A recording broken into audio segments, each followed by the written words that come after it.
ఏం కనిపిస్తుంది మీకు ఆంధ్రప్రదేశ్ రాష్ట్ర భవిష్యత్తు? జీరో అండి. ఇంకొకసారి కనుక ఇతను వస్తే బీహార్ కంటే వెనక్కి వెళ్ళిపోతాం. ఇవాళ మన దాటి వెళ్ళిపోయినాయి బీహార్, ఒరిస్సా ముఖ్యమంత్రులు గొప్పతనం అది. 5 సార్లు సీఎం అయ్యాడంటే ఆయన ఎంత జెన్యూన్ అండి. ఆయన ఏ స్థానానికి తీసుకెళ్ళి జీరో అయింది అంటున్నారు. ఆయన సంక్షేమం అసలు అభివృద్ధి అనే దానికి దిక్సూచి అందరూ మనల్ని చూసి నేర్చుకుంటున్నారు దేశం అంతా అని చెప్తున్నారు. మరి ముఖ్యమంత్రి సంక్షేమం అనే మత్తులో ముసుగులో మొత్తం దోపిడీ చేస్తున్నాడండి. ఇవాళ కరెంట్ బిల్లు సార్ సంక్షేమం మీరు అనంటే మేము అందరికీ తెలిసింది. సంక్షేమం ఎక్కడి నుంచి వచ్చింది, ఎలా వచ్చింది? సంక్షేమం చేయడానికి డబ్బులు ఎక్కడే? ఈయన ఇచ్చినవి కాదు.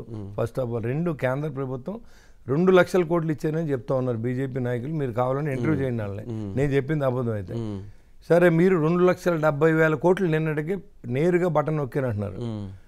ఈ స్ట్రైట్కి వచ్చిన 2,70,000 కోట్లు మీరు ఇచ్చి ఉంటే 2 లక్షల కేంద్ర ప్రభుత్వం ఇస్తే మీరు 11,50,000 కోట్లు మీరు అప్పు చేశారు. అంతే కదండి.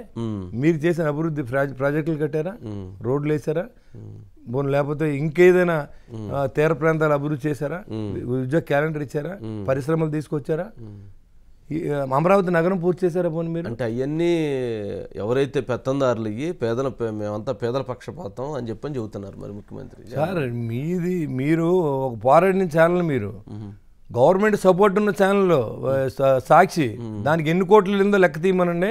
ఆ పేపర్కి ఎన్ని యాడ్లు ఇచ్చారో లెక్క తీయమనండి. వాళ్ళ అనుచరులకి ఎన్ని జీతాలు ఇచ్చారో లెక్క తీయమనండి. ఆ డబ్బులు అండి ఈసారి ఏమైంది సార్? ట్రూ అప్ ఛార్జ్ ఇంకోటి అడగబోయారు. మాకైతే ₹1 రాలా. నాకైతే 5 సంవత్సరాల్లో మీకు ఎంత కష్టమో మీకు తెలుసు.